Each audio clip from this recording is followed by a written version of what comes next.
আজ কি বানাবো?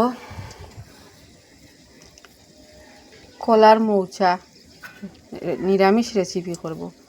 প্রথমে আমার তেলটা গরম হয়ে গেছে, আমি শুকনো লঙ্কা দিয়েছি, তারপরে আমি পাঁচফোড়ন দিলাম।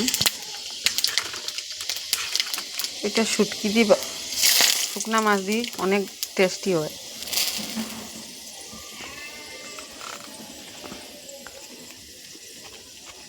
তারপরে আমি সিদ্ধ করা মৌচাগুলি দিয়ে দিলাম।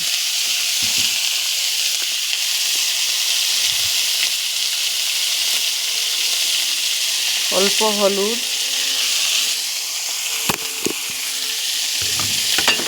আর জিরা পাউডার, পরিমাণ মতো লবণ দিয়ে দিচ্ছি। একটু পরে নামিয়ে নেব।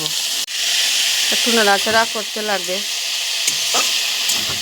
লবণ মিক্স করতে লাগবে মশলাগুলো।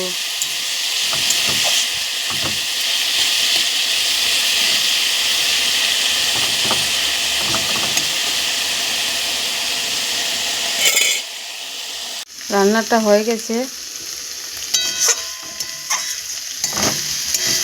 দেখুন বন্ধুরা।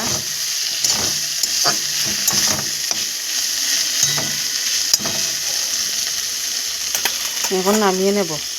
দেখুন আমার রান্নাটা হয়ে গেছে, সঙ্গে ডাল আর ভাজা আছে। টাটা, রাখছি, বাই।